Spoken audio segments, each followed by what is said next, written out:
خب من اینم ببینم اینجا مثل یه آها یه مسئله جریان دیگه هم براتون بگم، اینم چند بچیه.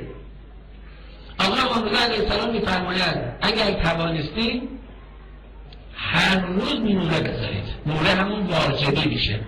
نتونستیم یه روز در میون، نتونستیم 2 روز در میون، نشد هفتگی، نتوانستیم 2 هفته یک بار، نشد تا بالاخره ماهی یک بار. اگر این گوش بدین که چون من دنبالش رفتم تحقیق کردم خیلی با ارزشه، راحت در اختیار شما قرار بدم. اگر 1 ماه گذشت نتوانستیم، پول نداشتیم، قرض کنید، واجبی استفاده کنید.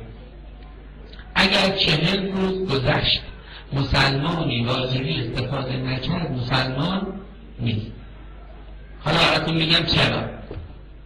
بعد این دنبال این چراها بعد بفهم که اینها چی بودن، اینها چی میکنه، نمیفهمم. رفتن دنبالش. آقایون حمامی رو که یادتون باشه، حمامی رو که اینها درست میکردن نو بود، چون حمام نو، ساختمان نو، نه برخلاف امروز که رنگ میزنن مستجب توش نشسته دارن نقاشی میکنن، این کار بسیار غلطیه.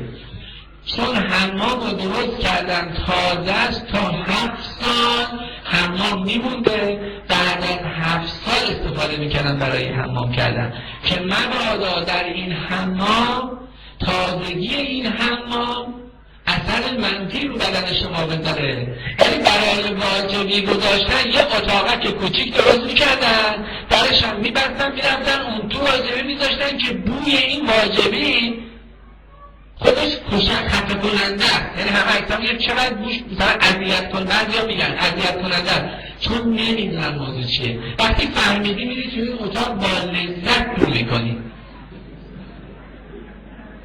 حالا میگم چرا. آقایون وزارت بهداشت ما اعلام کرده واجبی که الان فروش میره اگر آرسنیک داشته باشه، آرسنیک سرطانزاست و غیر بهداشتی واجبی نباید آرسنیک داشته باشه. ولی وزارت بهداشت ما نمیدونه این آرسنیکی که الان در میارن از واجبی کجا میره. میدونید کجا میره؟ میره اروپا، با فسفر و گوگرد مخلوط میشه، برمیگرده به عنوان داروی شیمیایی ضد سرطان خون پیدا میکرد. شیمی درمانی. کسی که ما میریم کتاب قدیمی رو میخونیم میگه کسی که واجبی میگذارد دچار روماتیسم نمیشه. 1 ما الان برای درمان روماتیسم واجب میدیم. 2 کسی که واجبی میگذاره سرطان خون نمیگیره.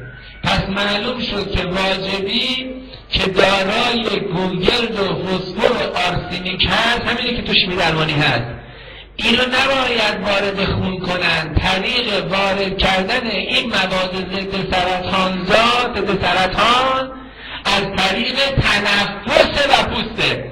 یعنی شما باید بری اونجا این مدت زمانی که واجبی میذاری زمانش هم همونیه که اون تو هستی، از این بو استفاده کنی که این بو بره داخل بدن تو، ریهات بری تو خونه، تو هر بار که میری این کارو میکنی سرطان از بدن بیرون میره.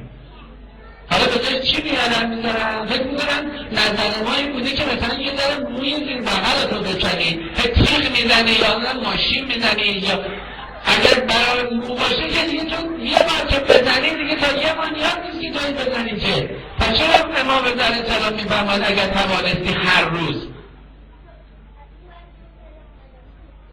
این طرز کلام حضرت علیه السلامه. میگه عزیزان دنیا 2 روزه، 1 روز به نفع توست، مغرور نشو. 1 روز هم بر علیه توست، ناامید نشو. پس این دنیا 2 روزه است و ما انشالله از امروز تحت ما به این خاطر من همه این چیز دارم که میبینم ناامید نمیشم، هرچه بر علیه هم باشه و از اون برم که بر نهی باشد باز هم زیاد خوشحال نمیشیم، چون خیلی کار باید بکنیم. عرض شود که این دعایی رو که بزرگان میکنن ما یاد گرفتیم، ما هم میکنیم در پایان سخنان. اگر سوالی قرار جواب بدم من در خدمت مسئول جلسه هستم. خدایا نعمت استفاده از نعماتت رو به ما عطا بفرما. و السلام علیکم و رحمت الله و برکاته.